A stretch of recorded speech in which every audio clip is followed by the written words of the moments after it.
Okay students, तो आज हमारी क्लास थर्ड है जो कि चाइल्ड डेवलपमेंट का ही एक टॉपिक है। स्टेजेस ऑफ डेवलपमेंट उसके बारे में है, यानी कि विकास की अवस्थाएं। तो आज की स्लाइड में हम जानेंगे कि विकास की अवस्थाएं क्या होती हैं और वो बच्चे को अलग अलग अवस्थाओं में किस किस तरह से प्रभावित करती हैं। मतलब एक बच्चा किसी एक विशेष अवस्था में किस प्रकार की प्रतिक्रिया करता है, उसकी क्या गतिविधियां होती हैं, हम इस बारे में आज के टॉपिक में पढ़ेंगे। तो देखते हैं आगे की ओर बढ़कर। तो सबसे पहले स्लाइड्स में हम जान लेते हैं कि आखिर विकास की अवस्थाएं क्या है। विकास की अवस्थाएं तो यहाँ पे है कि बाल विकास की प्रक्रिया को विभिन्न अवस्थाओं में बांटा जा सकता है। विकास की प्रत्येक अवस्था दूसरी अवस्था से भिन्न होती है। तो यहाँ पे कहना चाह रहे हैं कि बाल विकास को अगर हम देखें कि एक बच्चे के विकास की जो एक प्रक्रिया है उसको विभिन्न अवस्थाओं में बांटा जा सकता है, लेकिन जो प्रत्येक अवस्था है, जो कि मैं लास्ट की क्लासेस से भी कहती आ रही हूँ कि प्रत्येक अवस्था अपना प्रभाव दूसरी अवस्था पर ज़रूर डालती है, लेकिन वो होती अलग अलग है। प्रभाव तो डालेगी लेकिन प्रत्येक अवस्था अलग होती है, उसमें होने वाले परिवर्तन अलग होते हैं। फिर वो कह रहे हैं कि बालक अलग अलग विकास अवस्थाओं में अलग अलग प्रकार के विकासात्मक कार्य सीखता है और उन्हीं के अनुरूप व्यवहार करता है। बालक जो होता है ना, वो प्रत्येक अवस्था में, जो भी हम आगे 8 अवस्थाएं पढ़ेंगे, वो उसमें अलग अलग तरीके के विकासात्मक कार्य करता है। उसमें कोई डेवलपमेंट टास्क होते हैं, उसके उनको पूरा करता है। जैसे किसी में वो लिखना सीखता है, किसी में उठना, किसी में खेलना, किसी में स्कूल जाना, या बहुत सारी चीज़ें जो अलग अलग विकासात्मक कार्य हैं जो उसके वो सीखता है, और उन्हीं के अनुरूप जब वो उसे सीख जाता है तो उन्हीं के अनुरूप वो उस अवस्था में व्यवहार करता है। इन विकास अवस्थाओं को आयु स्तरों में बांटा गया। जो विकास अवस्थाएं हैं एक बाल जीवन की, उनको विभिन्न आयु स्तरों में बांटा गया है, जिससे हमें उन्हें समझने में आसानी हो। पहली विकास अवस्था के समाप्त होने से पहले व दूसरी विकास अवस्था के प्रारंभ होने के कुछ समय बाद तक व्यक्ति में दोनों अवस्थाओं के लक्षण पाए जाते हैं, अर्थात दोनों विकास अवस्थाओं की विशेषताओं में मिला जुलापन होता है। अगर आप पहली अवस्था से इस पैराग्राफ से जो मनोवैज्ञानिक हैं वो ये कहना चाह रहे हैं कि अगर आप बाल विकास की बात कर रहे हैं तो विकास की प्रत्येक अवस्था, यानी कि जब आप एक अवस्था से दूसरी अवस्था में जाते हैं तो ऐसा नहीं है कि व्यक्ति या मतलब बालक जो है वो तुरंत अपना व्यवहार बदल देगा कि अच्छा ठीक है, मैंने पहली वाली अवस्था में मेरे ये चीज़ें मैंने की और दूसरी अवस्था में बिल्कुल उसके विपरीत या उससे आगे विकास तो होगा। हर अवस्था में बालक विकसित ही होता है, उसका मानसिक विकास होता है, उसका शारीरिक विकास होता है, वो इमोशनली स्ट्रांग होता है।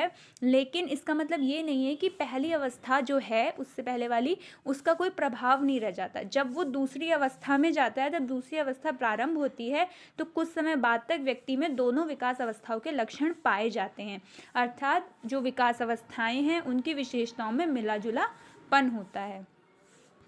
उसके बाद वो ये कह रहे हैं कि हरलॉक जो हैं, एक बहुत ही पिछली बार आपने डेफिनेशंस में देखा होगा कि हरलॉक जो हैं उन्होंने 1990 में विकास की अवस्थाएं मतलब कह सकते हैं पढ़ने की सुविधा के लिए बताई थी, जो कि हैं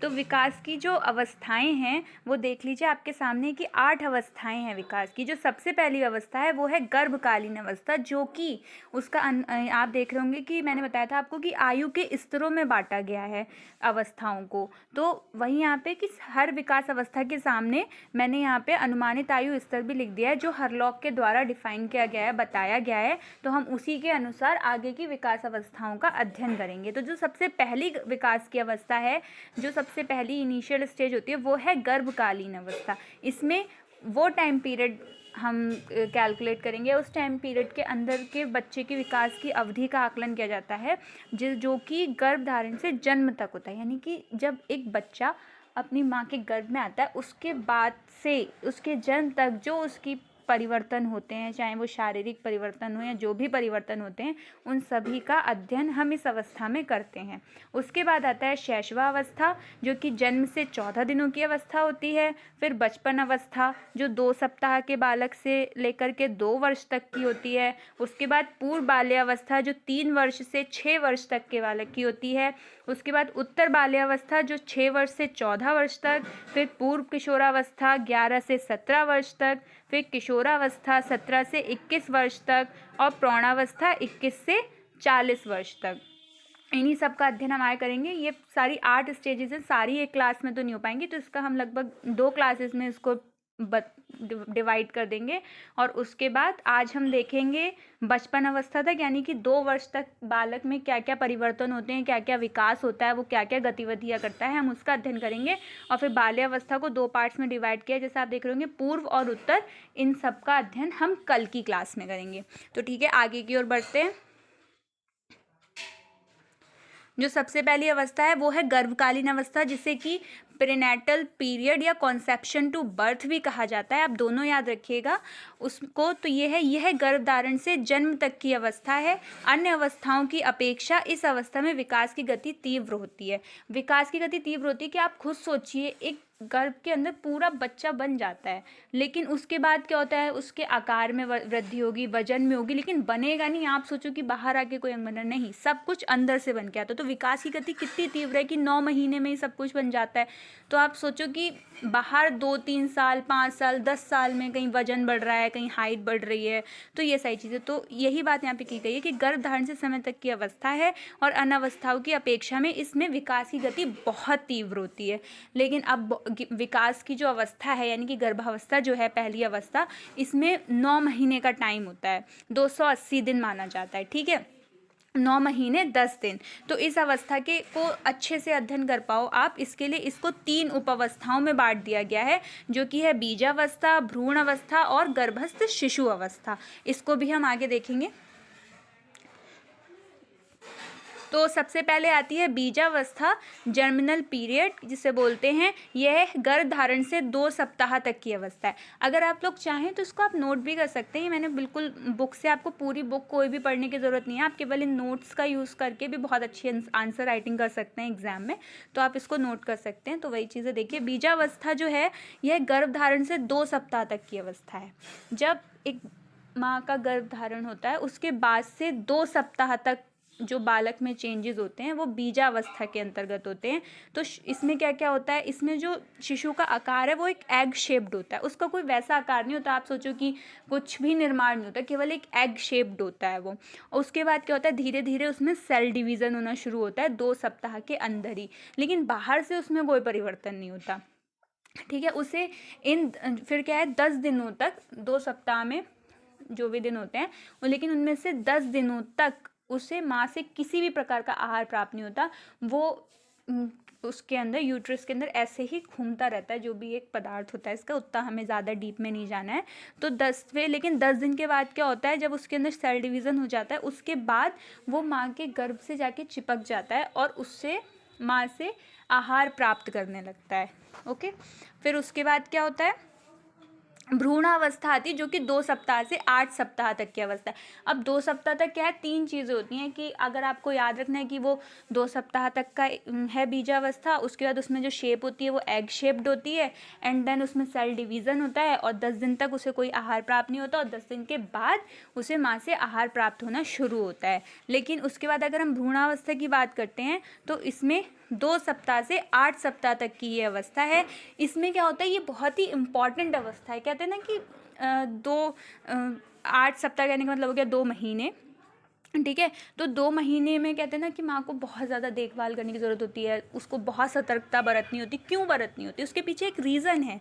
क्या, क्योंकि 2 महीने इस टाइम पीरियड में ही माँ के जो बच्चे, जो उसने गर्भधारण किया, उसमें बच्चों के अंगों का निर्माण होना शुरू होता है। तो अगर अंगों का निर्माण हो रहा है तो यानी कि क्योंकि वो आहार जो है, बच्चा जो भ्रूण है वो माँ से ही आहार प्राप्त कर रहा है, तो माँ को ये ध्यान देना चाहिए कि हम सभी तरीके के पोषक तत्वों का वो मतलब खाने में ले, पीने में ले, और अपनी सतर्कता बरते, उठने बैठने चलें, जिससे कि किसी भी प्रकार का दुष्प्रभाव उस बच्चे की विकास पर ना पड़े। फिर दूसरे महीने के अंत तक इसका भार, यानी कि यहाँ पे बच्चे की बात हो रही है कि बच्चे का भार जो होता है वो 2 ग्राम और उसकी लंबाई लगभग 1 इंच से 2 इंच तक हो जाती है। ठीक है, अब भ्रूणावस्था की बात जब हम कर रहे हैं तो इसी में हमें भ्रूण की बात भी कर लेनी चाहिए, यानी कि फीटस की। तो फीटस जो होता है वो 3 परतों से मिलकर बना होता है। ओके, तो वो 3 जो परतें होती हैं वो होती है एक्टोडर्म, ठीक है, मीजोडर्म एंड एंडोडर्म, सॉरी, ठीक है। तो एक्टोडर्म जो होती है वो सबसे बाहरी परत होती है, सबसे पहली परत होती है। जैसे कि आप पूरी बॉडी पे ध्यान दीजिए, आपको रटने की ज़रूरत नहीं पड़ेगी। आप अगर एक बॉडी की बात करें तो उसमें सबसे ऊपर क्या आता है, हमारे बाल आते हैं, त्वचा, नाखून, ये सारी चीज़ें आती हैं, दांत। तो जो बाहरी परत है वो उन्हीं चीज़ों का निर्माण करती है। और शरीर का विकास भी बाहर से अंदर। तो जो पहली परत है जो एक्टोडर्म है, उससे हमारे बाहरी चीज़ें यानी कि त्वचा, बाल, नाखून, दांत, इन सब चीज़ों का निर्माण होता है। उसके बाद जो दूसरी परत है वो कहलाती है मीजोडर्म, मध्य की परत मीजोडर्म कहलाती है, जिससे मुख्यतः मांसपेशियां बनती हैं। अब अगर आपका ऊपर से आपने देखा, फिर उसके अंदर क्या होता है, मांसपेशियां आती हैं, ठीक है। तो जो बीच की परत है मीजोडर्म कहलाती है, उससे मांसपेशियों का निर्माण होता है। आप मां से मीजोडर्म, मां से मांसपेशियां याद रख सकते हैं। उसके बाद आती है तीसरी परत, जो कि आंतरिक परत होती है, सबसे इंटरनल परत होती है, उसे एंडोडर्म कहते हैं। इसको भी याद करने का बहुत अच्छा तरीका है कि आप एंड, ठीक है, सबसे आखिरी एंड होता है, तो एंडोडर्म से आप याद रख सकते हैं, जिससे हमारे सभी पाचन अंगों, लीवर, फेफड़े, यानी कि जो भी हमारे इंटरनल ऑर्गन्स हैं। आंतरिक परत है तो उससे सारे इंटरनल ऑर्गन्स बनते हैं। उसके बाद आती है लास्ट स्टेज जो होती है, वो होती है गर्भस्थ शिशु की अवस्था, पीरियड ऑफ द फीटस। तो ये जो अवस्था है ये 8 सप्ताह से जन्म से पूर्व तक की अवस्था, यानी कि जो 9वां महीना है वहाँ तक की, जब तक बच्चे का बर्थ नहीं हो जा रहा, वो बाहरी दुनिया से संपर्क में नहीं आ रहा, तब तक की 8 सप्ताह से लेकर तब तक की अवस्था जो है वो कहलाती है गर्भस्थ शिशु की अवस्था, यानी कि पीरियड ऑफ द फीटस। तो इसमें आगे क्या होता है, भ्रूण अवस्था में जिन अंगों का निर्माण होता है, मैंने आपसे बोला कि भ्रूणावस्था जो होती है जो 2 सप्ताह से 8 सप्ताह तक की है, उसमें जो मुख्य अंग है उन सबका निर्माण हो जाता है। आपके हाथ, पैर, सब चीज़ों का सबसे पहले जो निर्माण है वो दिल की धड़कन का धड़कना, ये सारी चीज़ें जो हैं ये भ्रूणावस्था में हो जाती हैं। लेकिन उनका विकास, अब जब सब बन गया लेकिन उनका विकास भी तो होगा, तो वो कब होता है, वो लास्ट स्टेज में होता है, पीरियड ऑफ द फीटस में।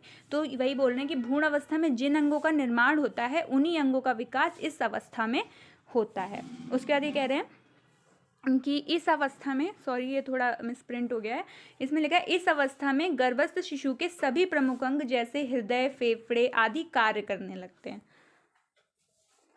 ओके, नेक्स्ट स्टेज में इन्फेंसी पीरियड।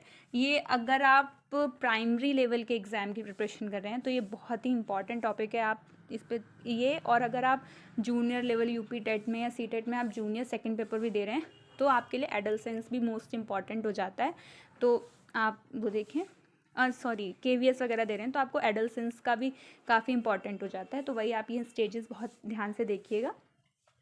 वैसे तो ये बीएड के लिए हैं, लेकिन फिर भी आपका बेसिक चीज़ें तो आपकी इससे क्लियर हो ही जाएंगी।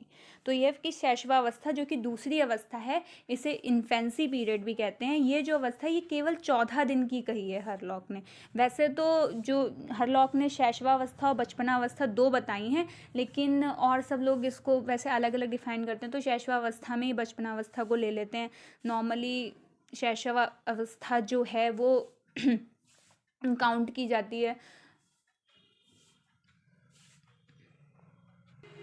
वो होती है कि बचपन से लेके 2 साल तक की अवस्था, ठीक है। तो इसमें लेकिन इन्होंने अलग अलग बांट दिया, तो इन्होंने बोला है कि यह जन्म से 14 दिनों की अवस्था है। कि अगर हम हरलॉक की बात करते हैं तो जो ये अवस्था है ये 14 दिनों की अवस्था है, ठीक है। उसके बाद इन्होंने क्या बोला है कि इस अवस्था में शिशु को नवजात शिशु, न्यू बॉर्न, न्यूनेट, ये भी आप याद रख सकते हैं, न्यू, नया बच्चा ऐसे करके। तो नवजात शिशु 14 दिन तक बालक, जो 14 दिन का बालक है, 14 दिन तक बालक को एक नवजात शिशु की संज्ञा दी जाती है, या आप उसे न्यूनेट भी कह सकते हैं। इस अवस्था का मुख्य कार्य बालक द्वारा विभिन्न नवीन परिस्थितियों के साथ समायोजन स्थापित करना है।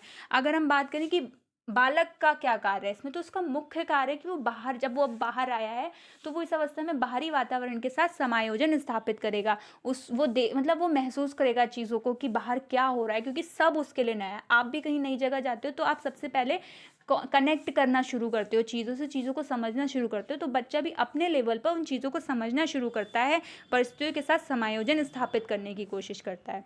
इस अवस्था में बालक वातावरण के साथ किस प्रकार के समायोजन कर रहा है या करता है, इस बात से यह अनुमान लगता है कि आगे उसका विकास किस प्रकार से होगा।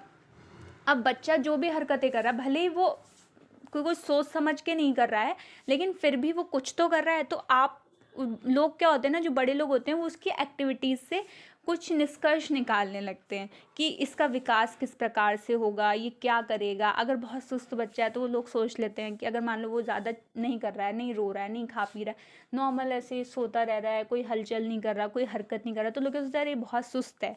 तो पहले से ही उसके विकास के बारे में एक अनुमान लगाने लगते हैं कि ये किस प्रकार का होगा, कैसा इसका आगे का नेचर होगा।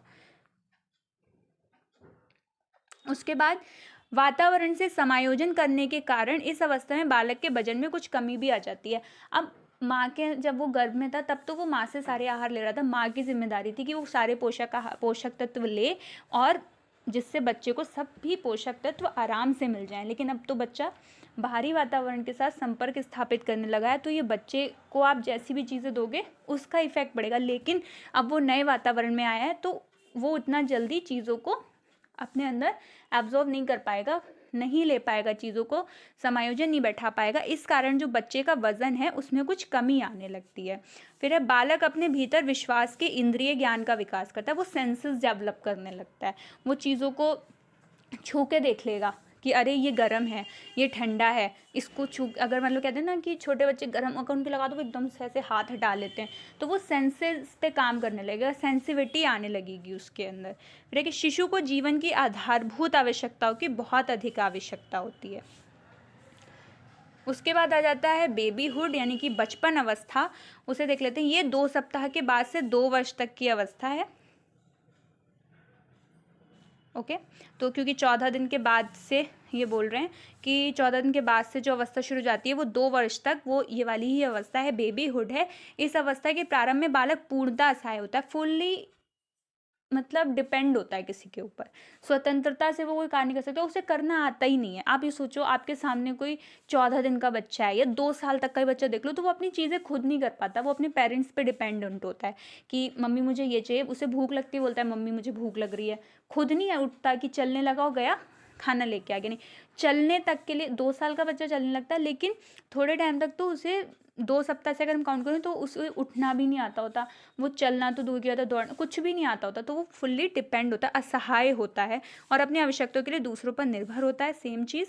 परंतु इस अवस्था में विकास की गति तीव्र होती है, विकास के साथ साथ उसका अपनी मांसपेशियों पर नियंत्रण बढ़ता है और वह धीरे धीरे आत्मनिर्भर होता है। इसी अवस्था में लोग कहते हैं ना, पुराने लोग कहते थे अरे बच्चे की मालिश करो, ये करो, वो करो। क्यों? क्योंकि इसमें मांसपेशियां मजबूत होती हैं, तो मांसपेशियां मजबूत करनी है होती हैं तभी चलता है इंसान। सब चीज़ तो मांसपेशियों का ही खेल है, शरीर के अंगों का ही खेल है, अगर वही मजबूत नहीं होंगे तो कैसे काम चलेगा। तो छोटे से ही बच्चे की मालिश वगैरह करके इन चीज़ों को स्ट्रॉन्ग बनाने की कोशिश की जाती है इसीलिए। और इस जो अवस्था में विकास की गति बहुत तीव्र होती है, बच्चा बहुत जल्दी जल्दी चीज़ें सीखता है, क्योंकि वो क्या करता है ना, वो अनुकरण करने लगता है चीज़ों का। आप जो उसके सामने हरकत करोगे वो उस चीज़ से कुछ तो सीखेगा, भले उस टाइम उस पर रिएक्ट ना करे लेकिन सीख लेगा उसे। और ये होता है ना, हम लोग बाद में देखते हैं जब मान लो 3-4 साल का बच्चा हो गया, वो कोई हरकत करे तो कहते हैं अरे इसने उस टाइम सीख ली, बताओ ऐसे करके। तो वो सीख लेता है, भले ही उस टाइम एक्ट ना कर पाए, फिर उसे ये चीज़ें याद रहती हैं तो वो करेगा, कुछ भी करेगा, कोई भी एक्टिविटी, ठीक है। लेकिन जब अब आपने क्या क्या उसका विकास हो रहा है, तीव्र गति से विकास हो रहा है, उसकी मांसपेशियां मजबूत हो रही हैं, तो वो आत्मनिर्भर बनेगा ना, वो अपने काम खुद करने लगेगा, वो किसी पर डिपेंड नहीं रहेगा।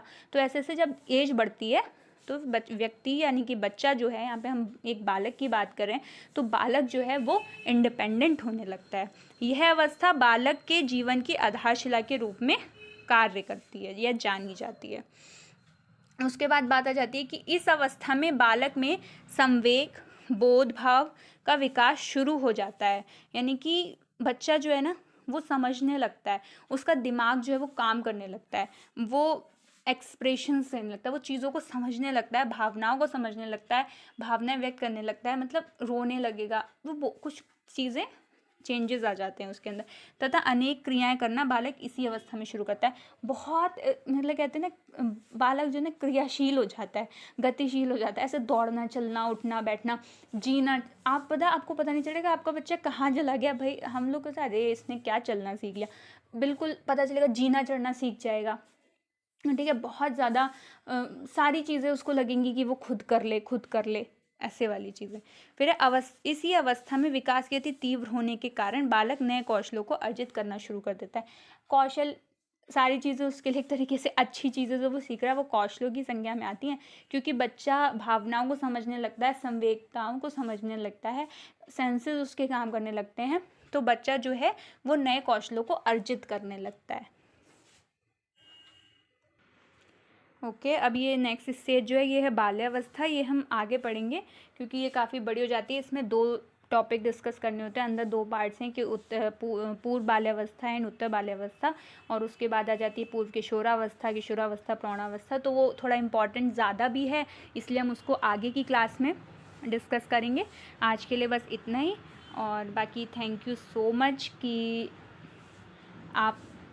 आपने अभी अगर यहाँ तक आप पहुँचे तो यानी कि आपने मेरी पूरी वीडियो देखी है, तो उसके लिए थैंक यू सो मच। और अगर आपको अच्छी लगी है तो आप लाइक कीजिएगा, शेयर कीजिएगा, और प्लीज़ मेरे चैनल को सब्सक्राइब कीजिएगा, क्योंकि जिससे मुझे मोटिवेशन मिले कि मैं आपके लिए और मैटर ला पाऊँ और अच्छे से अच्छे चीज़ें रिसोर्सेज से आपके लिए चीज़ें कंडक्ट करवा पाऊँ। Okay, thank you.